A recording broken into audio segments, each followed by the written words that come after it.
I'm going to introduce a new subtopic, but we're still doing the same topic that you have been doing ever since. That is structure of the atom and the periodic table. In this new subtopic that we have, we're going to talk about the relative atomic mass.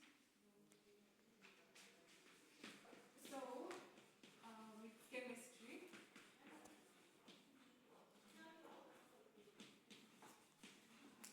who can tell me what relative atomic mass is?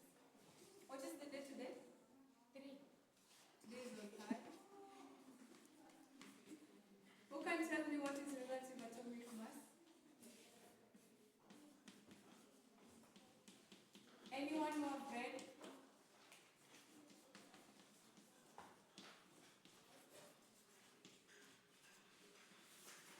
Any trial? So imagine if you had a measuring stick that is you're using to measure a heavy atom. Okay, focus on me. Lee, focus on me. So if you have a measuring stick and you want to measure the weight of a heavy atom. So the relative atomic mass also works like that. It helps us to weigh the weight of a particular atom. When I talk of an atom, I hope you all know what an atom is, right? So in this class, our objective will be, first of all, we're going to define what relative atomic mass is and to calculate the relative atomic mass. So as we proceed on in reading the topic, you will see that the abbreviation of this subtopic to be that. So if you see this abbreviation, just know that it is relative atomic mass. So what is the definition of relative atomic mass? So it is the mass of any atom compared to that mass of an hydrogen. So we compare any atom, that is carbon, chlorine, or copper as an atom. We compare their weight to that of hydrogen.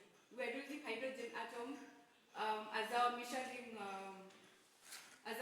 object because it is more stable. Okay. So for example, let's take an atom of sodium, right? So as I speak of the atoms, please have a look at the periodic table and then you will tell me the atomic number of sodium. So from that periodic table, what is the atomic number of sodium? Sodium is atomic number? 11. So the relative atomic mass will be 23, right? So what that is telling us is that that means that the 23 atoms of sodium is 1 times that of an hydrogen. Okay? Let us look at an example of what we're talking about. So let's take this as an example. We have chlorine 35, and then it forms 75%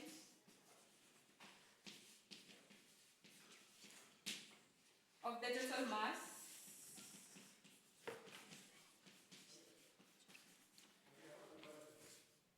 Total mass of chlorine. And then chlorine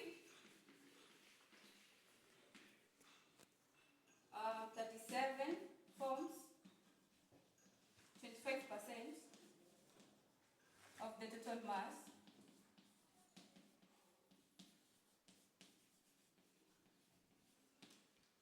Of the total mass of chlorine.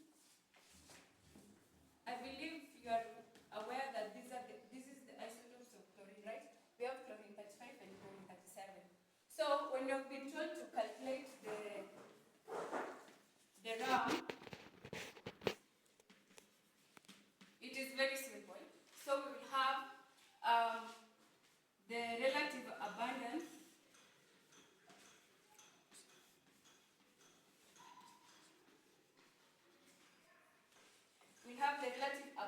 times the atom that you have, that is chlorine 35,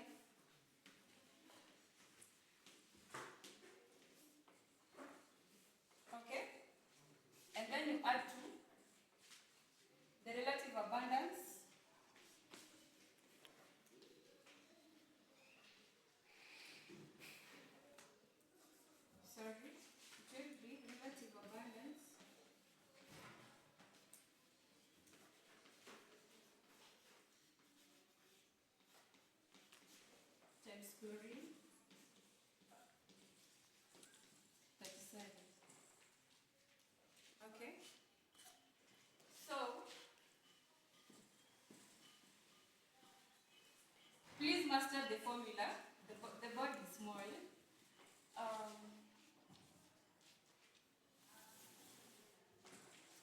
So, we have this one with the ram.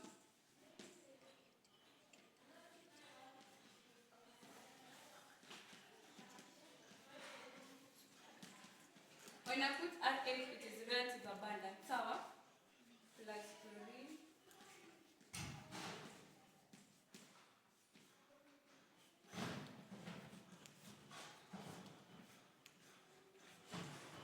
So, what was our relative abundance? We said that 35 had, that is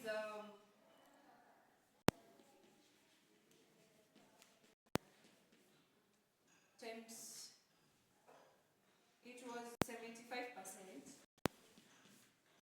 plus, that is chlorine 37 times 25%. So that will be 35 times 75 plus 37 is 25 over 100, because it is in percentage, so the full percentage will be 100%. Can somebody do the calculations and tell us what's the answer? When you calculate this, what do you get?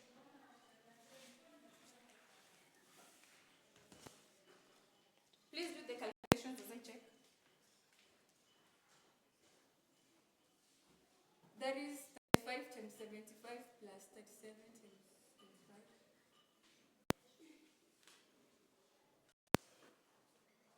Mercy, your calculation?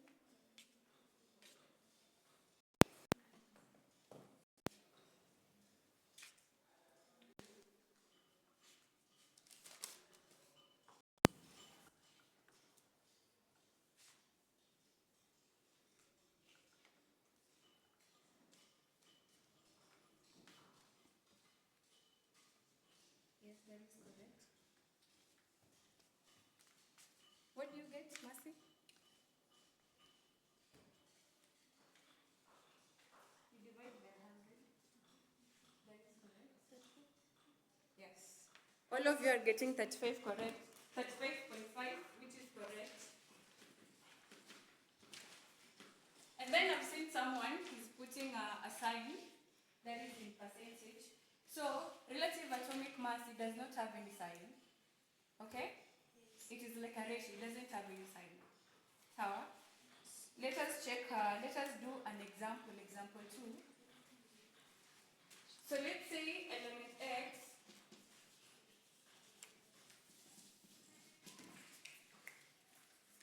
Yes, please. Okay, thank you. Let's say element X has 3 isotopes. This is going to be as your assignment for the day. So with mass of 22, 24, and 25, with percentage